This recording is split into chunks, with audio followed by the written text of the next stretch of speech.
자, 오늘 시간은 자음동화 두 번째 시간.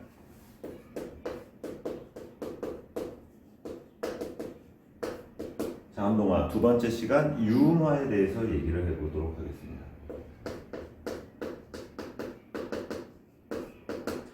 지난 시간에 비음화에 대해서 얘기를 할 때 비음화라는 것은 비음이 아닌 것과 비음이 아닌 자음과 이제 비음이 붙어가지고 닮아가는 현상이라고 얘기를 했었죠. 유음화도 똑같습니다. 자, 유음이 아닌 자음이랑 유음이 만나서 유음이 아닌 자음과 유음이 만나서 이 유음이 아닌 자음이 유음으로 바뀌는 현상을 우리는 유음화라고 합니다. 자, 얘를 공식화시키면 이렇게 설명을 할 수가 있겠죠. 여기서 유음화는 이제 니은만 일어나는 현상인데 이제 니은이 리을로 변한다. 리을 앞 또는 리을 뒤에서. 자, 이렇게 보시면 되겠습니다. 자, 그러니까 예문으로 확인하는 게 아무래도 제일 쉽겠죠.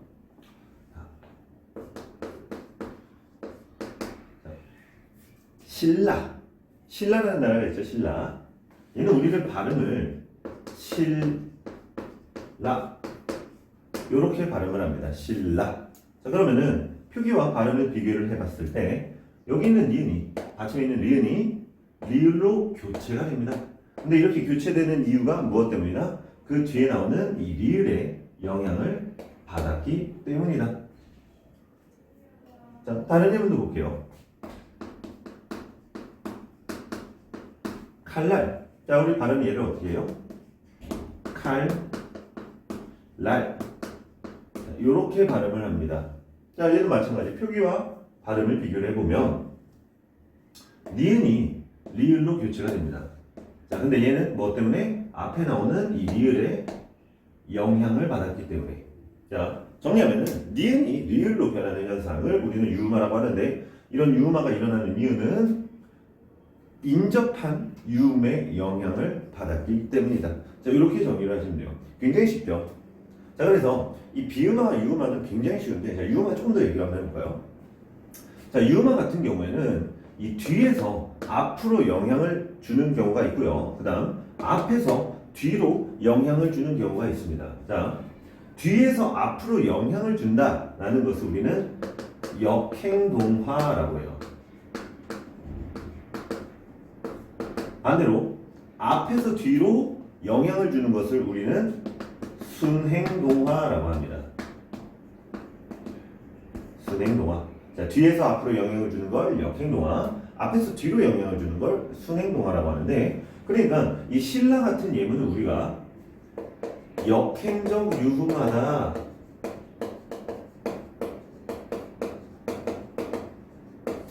라고 얘기를 할 수 있고, 반대로 칼날 같은 경우에는 우리가 뭐라고 할 수 있다? 순행적 유음화다, 이렇게 얘기를 할 수가 있습니다. 자, 그러면은 이렇게 역행동화, 순행동화라는 내용을 가지고 우리가 앞서 배웠던 비음화에 적용을 시켜보면, 자, 국물 같은 예문은요, 발음이 국물로 나게 되죠. 그치? 그러면은 기억이 이음으로 바뀌게 되는데 뒤에 나오는 미음의 영향을 받았기 때문이다. 그러니까 얘 같은 경우에는 뭐가 되는 거예요? 역행동화가 되는 겁니다. 역행동화. 제가 지난 시간에 이 비음화를 두 가지로 나눠서 설명을 했었습니다. 그드브가 응능으로 바뀌는 비음화가 있고요. 이 리을이 비음화되는 경우가 있었습니다. 국물 같은 경우는 아까 첫 번째 말한 그드브가 응능으로 변하는 비음화에 해당하겠죠. 그드브가 응능으로 변하는 비음화 같은 경우는 전부 다 역행동화입니다. 역행동화. 근데 반면에 자, 리을의 비음화를 한번 볼까요? 리을의 비음화.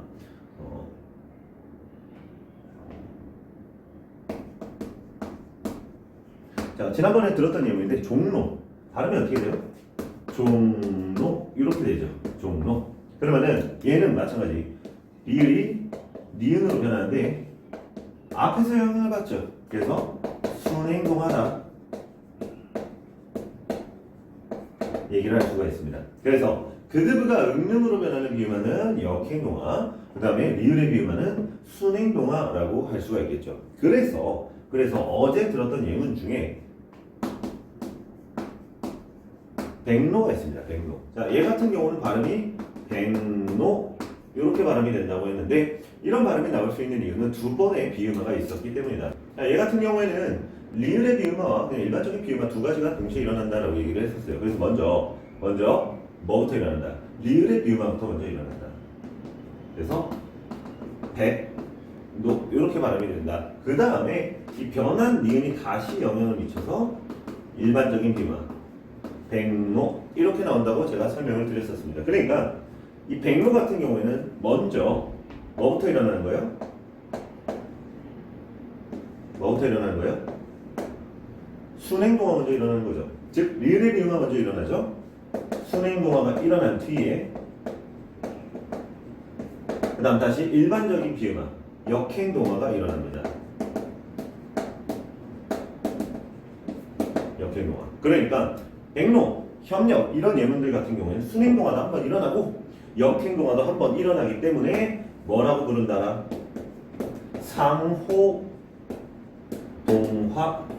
상호동화라고 부르기도 합니다.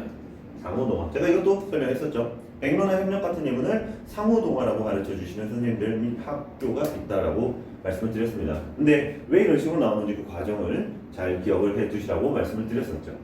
자, 그래서 여기까지가 이제 유음화에 대한 설명입니다. 자, 그런데 이 유음화와 비음화에 대한 내용이 전혀 어렵지 않아요.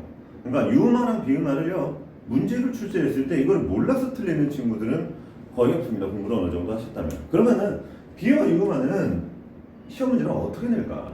고등학교 수준에서 시험 문제를 어떻게 낼까? 굉장히 간단한 겁니다. 자, 어떤 단어가 하나 있을 때 이 단어가 비음화가 되는지 유음화가 되는지 헷갈린, 그러니까 표준 발음이 헷갈리는 그런 단어를 시험에 내면 돼요. 자, 예를 들어서 이런 게 있겠죠. 자, 이 라면 중에 이제 신라면이라고 있습니다. 신라면. 그랬을 때 이 친구들한테 자 이거 발음 어떻게 하니? 라고 물어보면은 신라면이요 라고 발음하는 친구가 있어요. 신라면이요 혹은 신라면이요 라고 발음을 하는 친구가 있습니다. 첫 번째 경우 같은 경우에는 이제 유음화를 시켜서 발음을 한 거고요. 그 다음 두 번째 경우 같은 경우에는 리을의 비음화를 일으켜서 발음을 하게 된 것이죠. 그러면은 얘네들을 과연 어떻게 구분을 하느냐? 신라면이냐 신라면이냐? 자, 이거 구분하는 방법이 있을까? 자, 그거에 대해서 한번 설명을 해보도록 하겠습니다. 자, 얘는 뭐가 맞을까요? 얘는 신라면이 맞습니다. 신라면. 자, 그러면은 봐볼까요? 자, 얘는 왜 신라면이 맞느냐? 신라면 같은 경우에는 신과 라면의 결합이죠. 신과 라면의 결합입니다. 그러니까 신을 먼저 발음한 다음 연달아서 라면을 발음하기 때문에 이 라면을 발음하기 이전에 이 니은이 교체가 되지 않아요. 신을 먼저 발음하고 신라면 이렇게 발음을 하기 때문에 얘는 신라면이 맞습니다. 신라면. 그런데 반면에 여러분들 그 면세점 중에요, 신라면세점이라고 있습니다. 신라면세점. 자, 그러면 얘 같은 경우에는 어떻게 쪼갤 수가 있어요? 신라면세점이죠. 신라면세점. 그러니까 이 앞에 나오는 신라를 한 번에 발음을 해야 돼. 그래서 얘 같은 경우에는 발음이 어떻게 된다? 신라면세점이 되는 겁니다. 신라면세점. 자, 이렇게 구분하시면 돼요. 그러니까 이 신라면과 신라면세점이랑 요만큼은 똑같잖아.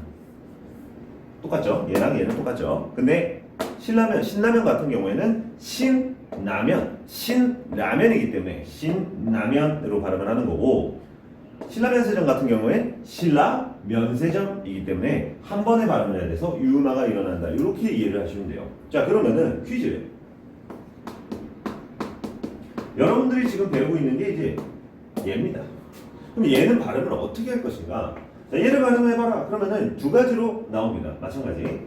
음울눈이요 이라고 발음하는 친구가 있고요. 음운눈이요 라고 발음하는 친구가 있어요. 첫 번째 같은 경우는 뭘? 유음화를 일으켜서 발음을 하게 된 거죠. 유음화. 두 번째 경우는 리을의 비음화를 일으켜서 발음을 하게 된 것이 되겠죠. 자, 그러면은 자, 똑같습니다. 얘가 음론인지 논인지를 따져보면 돼요. 얘 같은 경우에는 론이겠죠. 그죠? 우문을 먼저 발음한 다음에 뒤에 있는 론을 발음을 해야 돼. 그러니까 발음은 어떻게 나오겠다? 음운론 이렇게 발음을 하겠죠. 음운론 이런 식으로 발음을 하겠죠. 근데 이 방법이 100% 완벽한 건 아닙니다. 100%. 그러니까 이 예외적인 애들이 몇 가지가 있어요. 예외적인 애들이 몇 가지가 있는데 대표적인 예외가 광활루입니다. 광활루.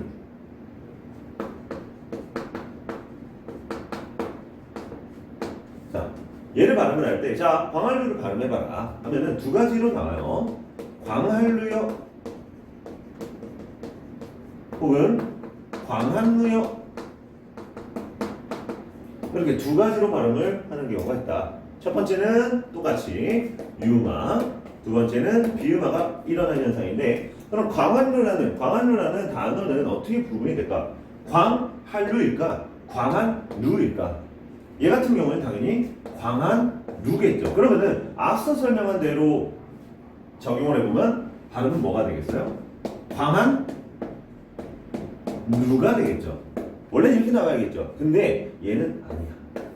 얘는 광한루가 맞습니다. 광한루. 그러니까 이 표준 발음법이라는 것 자체가요, 언중들, 그러니까 이제 언어를 사용하는 대중들의 이런 성향, 경향을 이제 반영을 많이 하게 됩니다. 그래서 완벽하게 규칙화, 도식화할 수는 없다. 그래서 이런 예외적인 애들도 조금은 알아두셔야 됩니다. 여러분들 이거는 이제 모의고사 기출 문제를 풀시다 보면요, 혹은 이제 학교 교과서, 자습서, 평가 문제냐 아니면 시중에 나와 있는 여러 가지 교재를 풀다 보시면요, 굉장히 많은 그 예문들이 겹쳐요. 실제로 국어 문법 문제에서 예문이라는 것을 새로 만들어내기가 사실 굉장히 부담이거든.